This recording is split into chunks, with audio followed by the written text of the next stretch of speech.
Gatai, Kanzen, Putro Toys. Selamat pagi, siang, sore, malam, selamat datang di Putro Toys. Kali ini gue bakal ngelanjutin lagi buat review mainan KW. Tapi ini bener-bener gede banget dan bener-bener bagus banget coy KW-nya, yaitu mainan DX dari Ultimate Daiboken alias mekanya dari Super Sentai Boukenger. Dan ini namanya tuh Machine Guard ya guys.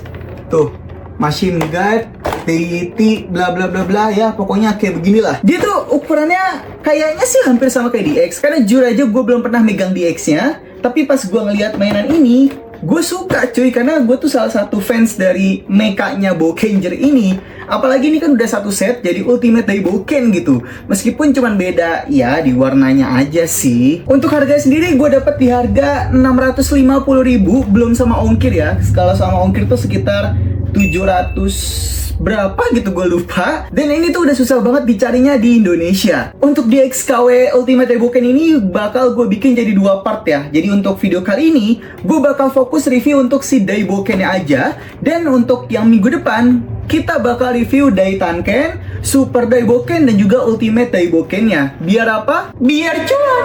Oke, jadi langsung aja kita review boxnya dulu aja. Untuk tampilan atas dari kartonnya cuman kayak begini aja. Dan dia tuh ya di packing apa adanya kayak begini, tapi cukup rapi sih sebenarnya untuk packingannya yang seperti ini. Untuk tampilan belakangnya di sini ada tutorial cara untuk menggabungkan dan memainkannya. Tapi ternyata di bagian sini guys, itu ada Siren Builder loh. Apakah gua harus cari juga untuk DX KW dari Siren Buildernya? Kemudian kalau kita geser ke bawah, di sini ada tutorial dari Daitanken dan juga Ultimate Daibokennya. Sudah guys, nggak usah lama-lama lagi, langsung aja ayo kita unboxing.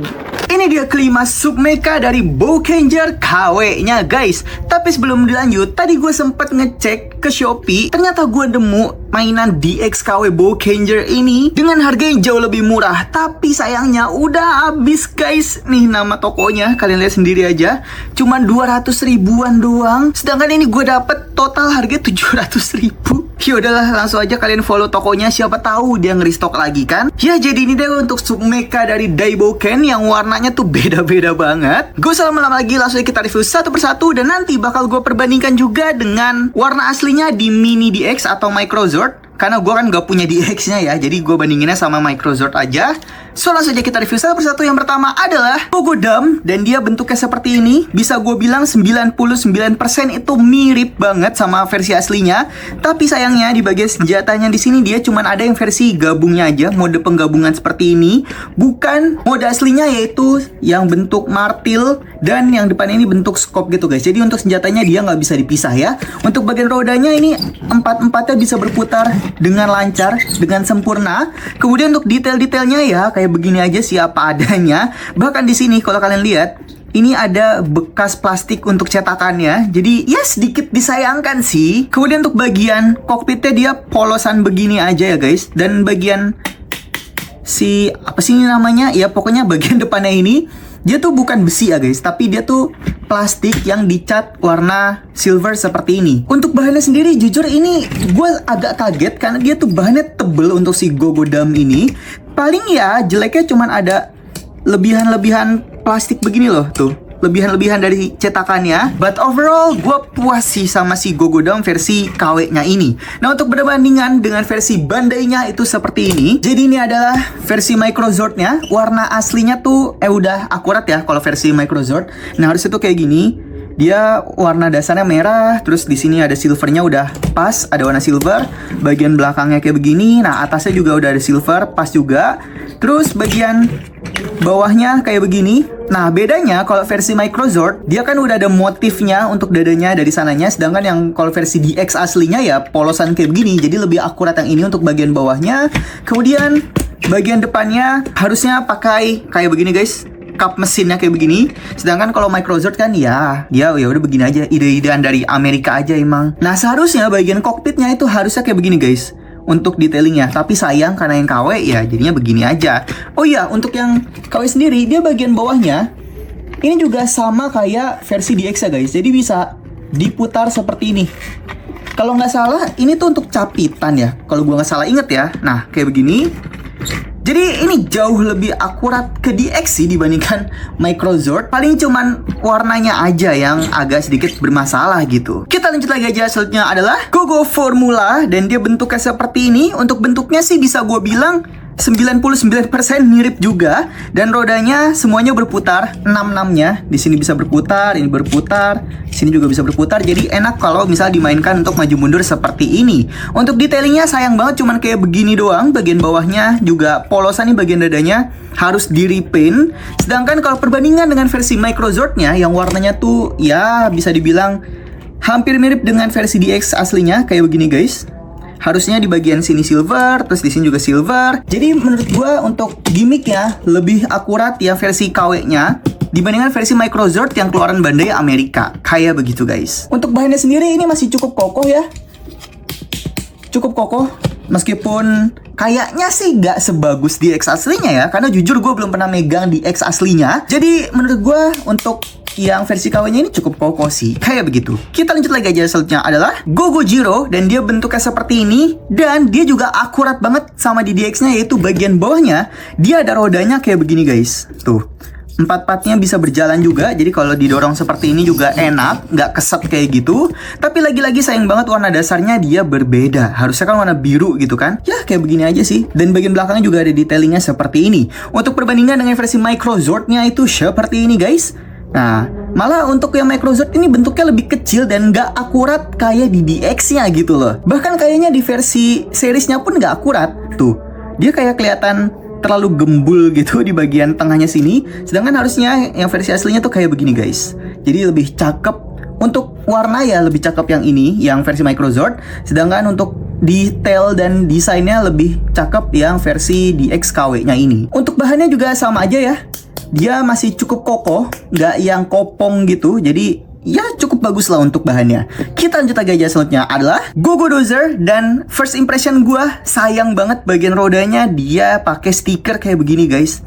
Dan kayaknya ini kalau misalnya stikernya gue lepas dia bakal polosan, nggak ada kayak cetakannya gitu loh. Aduh sayang banget sih ini. Padahal secara desain ya ini udah cukup bagus dan cukup mirip dengan versi DX-nya. Tapi ya sekali lagi penyakitnya ada di bagian warnanya guys. Dia tuh warnanya berbeda dengan versi DX-nya. Untuk warnanya sendiri yang versi DX tuh harusnya kayak begini. Karena kan kalau Microzord ini dia udah Bandai ya, Bandai Amerika, harusnya kayak begini. Tapi untuk proporsi ya lagi-lagi bagusan yang versi KW-nya ini guys. Kayaknya sih dia cetakannya sama ya kayak versi DX aslinya. Dan bagian atasnya ini bisa diputar seperti ini untuk tembakan dari si dozernya. Untuk bahannya juga ini masih cukup kokoh, bagus bahannya. Meskipun ada sedikit noob mark ya kalau misal kalian perhatikan baik-baik. Ada beberapa sisi yang ada noob marknya, kayak begitu. Kita lanjut lagi aja ke yang terakhir adalah Gogo Marine. Dan lagi-lagi warna dasarnya ini berbeda banget sama versi DX aslinya atau di seriesnya. Tapi untuk proporsi ini cukup bagus dan bagian bawahnya di sini dia ada rodanya loh. Gua nggak tahu sih versi DX-nya tuh ada rodanya atau enggak ya. Dan di depan juga ada rodanya kayak begini. Cuman yang depannya ini agak keset ya. Beda sama bagian belakangnya yang bisa berputar dengan sempurna. Terus bagian capitannya ini juga bisa diputar seperti ini. Jadi bisa mode seperti ini atau mode yang menggunakan capitannya seperti ini. Nah, kayak begini guys. Bagian bawahnya seperti ini. Dan di mana bagian bawahnya ini agak sedikit menyedihkan ya. Karena cetakannya tuh kayak begini. Ini kayaknya patah nggak sih? Ini kayak patah tapi masih nempel gitu loh guys. Ya alhamdulillah lah kalau misalnya masih nempel. Karena ini masih berfungsi dengan sempurna ya. Nggak yang mempengaruhi untuk perubahannya gitu. Untuk perbandingan dengan warna aslinya dari versi Microzord tuh seperti ini. Nah sayangnya Microzord bagian belakangnya ini kan ada tangannya seperti ini guys. Sedangkan kalau yang aslinya itu harusnya masuk ke dalam mesinnya seperti ini. Terus bahannya sendiri juga ini cukup kokoh sama kayak dozer tadi. Nggak kopong gitu loh guys. Jadi mantap. Sekarang gue bakal mencoba untuk menggabungkannya menjadi Gogo Trailer dulu aja sebelum kita ubah jadi Daiboken. So langsung aja kita gabungkan. Untuk Marine kita kembalikan dulu capitannya. Kemudian tinggal kita putar ke bawah. Dan kita pasang aja. Di sini ada semacam kayak penyambungnya gitu, joinnya.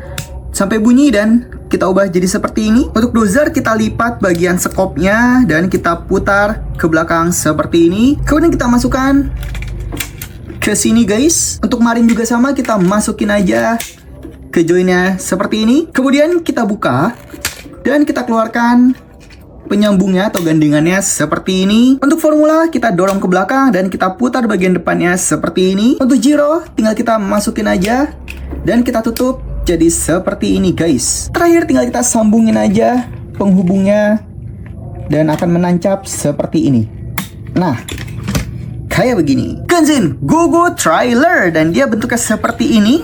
Akurat lah ya dengan versi DX atau aslinya. Dan kalau didorong, ini tuh masih bergerak dengan mudah karena semua rodanya tuh berputar semua. Dan kalau misal ingin dibelokkan juga masih bisa seperti ini.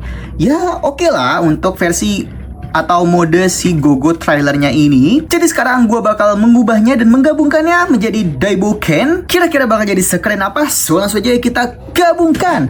Go. Untuk diubah ke mode Daiboken, kita lepas dulu aja bagian pedangnya di sini guys. Seperti ini. Kemudian kita tarik ke belakang. Nah, kayak begini. Selanjutnya kita buka dan kita naikkan. Nah, bagian part yang ada di dalam, terus kita tutup ke depan seperti ini. Untuk bagian sekopnya bisa kita ke ataskan. Nah, seperti ini. Kemudian kita buka aja seperti ini. Selanjutnya kita buka, kemudian kita putar ke belakang dan kita dorong ke bawah. Kita dorong ke bawah, dia akan menjadi seperti ini. Nah, untuk dozer tinggal kita buka aja dan kita keluarkan si pergelangan tangannya kayak begini. Kemudian kita tutup lagi aja seperti ini. Untuk ngarinnya kita naikkan ke atas si bagian capitnya, kemudian kita dorong aja ke dalam. Untuk telapak tangannya seperti ini. Untuk formula kita dorong ke belakang dan kita putar aja bagian depannya seperti ini. Untuk giro tinggal kita lepas. Nah, seperti ini. Selanjutnya tinggal kita pasang aja. Di sini dia ada join stripnya gitu. Ada 1, 2, 3. Ke bagian di sini ada female-nya. Strip 1, 2, 3. Tinggal kita dorong aja. Nah, kemudian sayapnya kita putar ke belakang seperti ini. Kemudian untuk formula tinggal kita pasang aja. Ada join male dan female-nya di sini. Selanjutnya kita pasang si marinnya. Aduh. Nah, di sini guys. Kemudian kita pasang dozernya. Di sini. Di antaranya tinggal kita pasang helmnya. Tinggal kita masukkan. Dan kita putar ke atas. Jadi seperti ini. Kanzen Daiboken versi KW. Ternyata untuk proporsinya jujur ini bagus coy. Bahkan kayaknya sih mendekati atau mirip sama versi DX aslinya. Dan lagi-lagi yang sangat disayangkan yaitu warna dasar dan detailing-detailing warnanya. Ternyata ini nggak seburuk yang gue pikirkan loh tuh. Dari samping seperti ini, belakangnya juga masih oke seperti ini. Terus bagian depannya juga ya cukup oke lah ini. Langsung aja kita bahas artikulasinya kali ya. Untuk bagian kepalanya dia bisa berputar seperti ini guys. Karena kan ini juga nanti proses transformasi untuk menjadi si Ultimate Daiboken atau Super Daiboken ya. Tapi kalau misalkan kalian lihat bagian mukanya ini aneh banget. Kalau misalnya kita bandingkan dengan versi Microzord, dia jadi seperti ini. Yang menurut gua untuk bagian mukanya Microzord ini lebih bagus dibandingkan versi bootlegnya ini guys. Apalagi di bagian jidatnya ini ada merah-merah kayak begini. Ini padahal udah cukup bagus loh proporsinya. Tapi kenapa bagian mukanya malah di nerf kayak begini? Ada. Oke, kita lanjut lagi. Untuk bagian tangannya dia bisa berputar seperti ini. Terus ada artikulasi sikunya. Ya sebenarnya ini bukan siku sih, lebih ke proses transformasinya aja. Satunya lagi juga sama, tangannya bisa berputar. Kemudian ada sikunya seperti ini.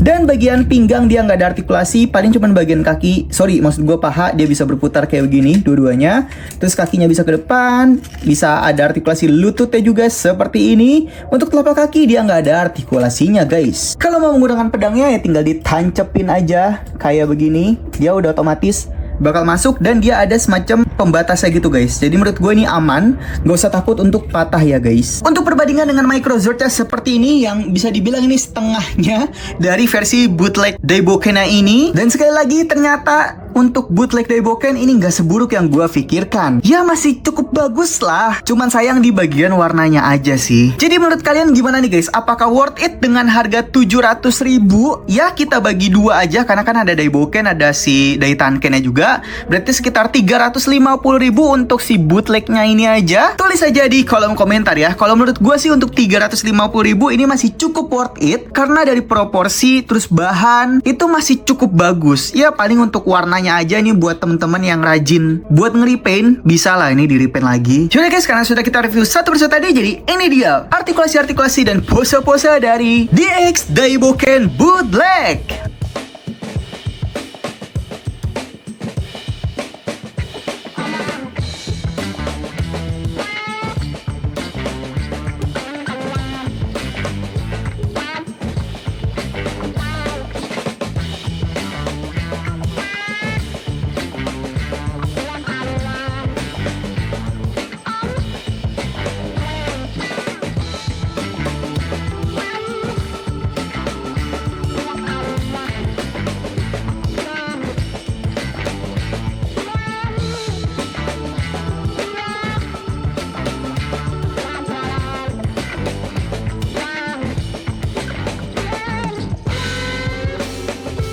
Sekian review DX Daiboken KW. Jangan lupa buat like, subscribe, share juga, karena selanjutnya kita bakal nge-review Daitanken-nya, dan kita akan menggabungkannya menjadi Super Daiboken dan Ultimate Daiboken. Kira-kira apakah Daitanken-nya lebih bagus daripada si Daiboken ini? Makanya subscribe ya guys, biar nggak ketinggalan mangsa.